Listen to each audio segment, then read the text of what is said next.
বাবারে বাবা, কি যে গরম পড়েছে! দেখতে দেখতে গরমটা ঠাস করে পড়ে গেল।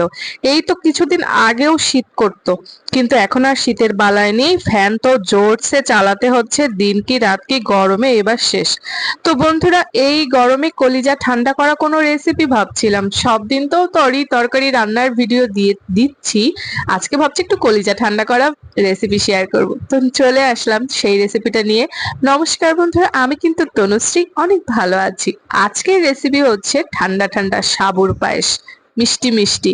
তো বন্ধুরা, দেখতেই তো পাচ্ছেন কত সুন্দর করে আমি আমি অত ডেকোরেশনের ঝামেলায় যাইনি। আমার কলিজাটা ঠান্ডা হয়েছে কিনা সেটাই হইতেছে বড় কথা।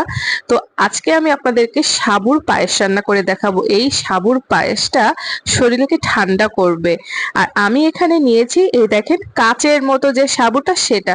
ময়দার মতো যে সাবুটা আছে ওটা নিলে কিন্তু এত সুন্দর পায়েস আপনারা রান্না করতে পারবেন না। দেখবেন দানাটা এরকম সাদা, কাচের মতো শক্ত শক্ত। আমি অবশ্য আধা ঘন্টা 1 ঘন্টা হয়েছে ভিজিয়ে রেখেছি, শুকনোটা আর আপনাদের দেখাইনি। তো এই যে আমার সেই সাবু। আর নিয়েছি আমি খাঁটি গরুর দুধ। তো গরুর দুধটা আমি বেশ কিছুক্ষণ আগে জাল করে নিয়েছিলাম। আর যখন দুধটা ফুটে উঠেছে তখন আমি কিন্তু সাবুটা দেব।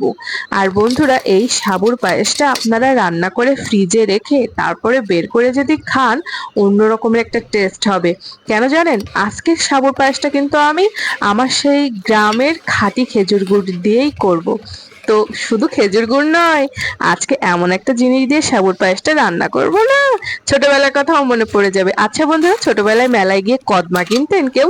আমি কিনেছিলাম অনেকগুলো, আমার বাড়ির পাশে মেলা হয়েছিল সেখান থেকে। তো সেই কদমা আমি না খেতে পারিনি, মানে কিনেছিলাম হুতোষে পড়ে, কিন্তু একটা দুইটা খাওয়ার পরে আর খেতে ইচ্ছা করছে না। তো আজকে চিনির বদলে কদমা দিয়ে সাবুটা রান্না করব। এই যে সেই কদমা, দেখেছেন আপনারা কখনো এরকম কদমা দিয়ে কিছু রান্না করে খেয়ে দেখেছেন? আমার মতো খেয়ে দেখবেন এরকম ভাবে, এত সুন্দর লেগেছে বন্ধুরা। এটা রান্না করে জুড়িয়ে গেলে তারপর নর্মাল ফ্রিজে 1-2 ঘন্টা রাখার পর বের করে খেলে, আপনারা চাইলে একটু পাতলা পাতলা করতে পারেন। আমি পাতলা করব না, আমি একটু ঘন ঘন করব, পায়েস পায়েস মতো। তো সেক্ষেত্রে আপনাদের দুধের পরিমাণটা একটু বেশি লাগবে।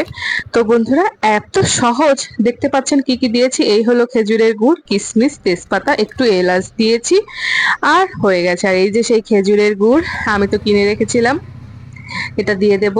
এই সময় কিন্তু আমি চুলোর থেকে, মানে চুলোটা বন্ধ করে রেখেছি, আমি যেহেতু গ্যাসে রান্না করছি গ্যাসটা বন্ধ করে রেখেছি। আর তারপরে গুড়টা দিচ্ছি, তাহলে আর দুধে ছানা কেটে কেটে উঠবে না। তো এবার নাড়িয়ে চাড়িয়ে ব্যাস রান্না হয়ে গেছে। সাবুগুলো দেখলে বুঝতে পারছেন একেবারে, মানে কি বলবো, ভেতরে আর সাদা সাদা সেই দানাটা নেই। রান্নাটা হয়ে গেছে, এবার আমি এটা ঢাকা দিয়ে রেখে দেব। তারপরে একটা বাটিতে সুন্দর করে ঢেলে কিছুক্ষণ ফ্রিজে রাখবো। তারপর যখন ভীষণ গরম লাগবে তখন আমি 1 চামচ করে খাবো। আপনারা চাইলে পাতলা করতে পারেন, আমি একটু ঘন করেছি। জানি না আজকের ভিডিওটা কারো ভালো লাগবে কিনা, যেমন একবার হলো এভাবে ট্রাই করবেন আমার মতন অদ্ভুত কদমা দিয়ে। তো যাই হোক, আমি ওপরে একটু ফুড কালার দিয়ে বা আপনারা রুয়াবজা দিয়েও ওটা ডিজাইন করতে পারেন। আমি আর অবশ্য করিনি, প্রচন্ড গরম। তো টাটা বন্ধুরা।